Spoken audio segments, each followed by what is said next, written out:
নির্ধারিত করে রাখেন, এক জায়গায় ঝুড়িতে রাখেন, যখন আমাদের লোক আসবে নিয়ে চলে যাবে। দুটোই আজকে বলে দিলাম, দ্বিতীয় দিন বলা বলে হবে না, শুধু জরিমানা। নিশ্চয়ই সালাদ মানুষকে খারাপ এবং অর্থের কাছ থেকে দূরে রাখে। আমরা সিটি কর্পোরেশনের পক্ষ থেকে চাচ্ছি দুইটা লক্ষ্য।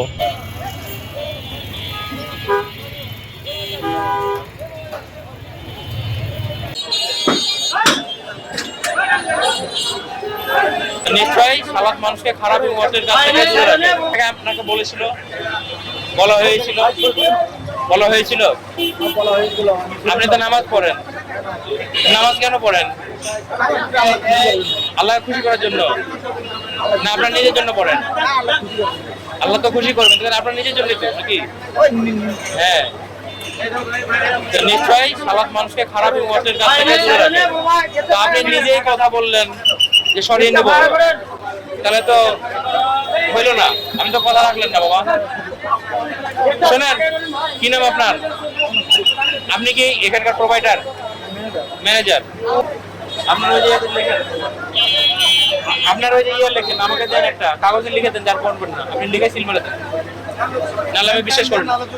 কোনো ধরনের মালামাল নিজের থেকে ওকে স্যার, আমি বললে পরে আপনার মঙ্গল হবে না অমঙ্গল হবে সেটা আপনি বলেন। ওকে স্যার, আপনি বলে গেলেন ধন্যবাদ, আমি নিজের থেকে এগুলো আউট, এগুলো সবই আউট।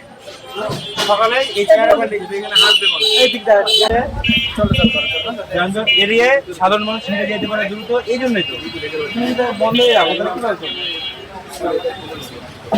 ভুল অপরাধ দুটোই আজকে বলে দিলাম, দ্বিতীয় দিন বলা বলে হবে না, শুধু জরিমানা।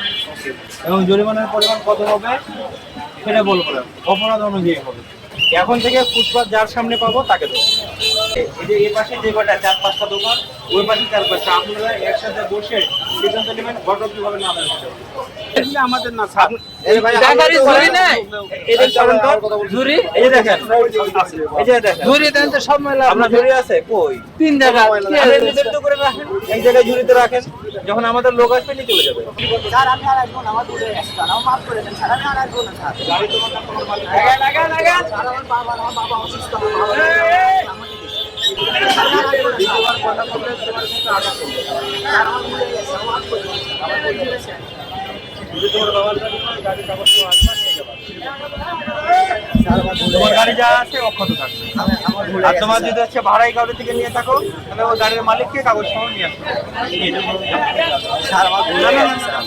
বর্তমান মাননীয় প্রধানমন্ত্রী তার প্রথম লক্ষ্যই হলো সারা বাংলাদেশে যাতে হচ্ছে পরিষ্কার পরিচ্ছন্ন এবং সাথে যানজট মুক্ত থাকে, এই বিষয়ে নির্দেশনা দিয়েছেন। এবং আমাদের যেহেতু মাননীয় প্রধানমন্ত্রী নিজেই এই সিটি কর্পোরেশনের অংশ হিসেবে আছেন এবং আমাদের বর্তমান প্রশাসক আছেন, সবার ঐকান্তিক প্রচেষ্টায় আমরা সিটি কর্পোরেশনের পক্ষ থেকে চাচ্ছি দুইটা লক্ষ্য।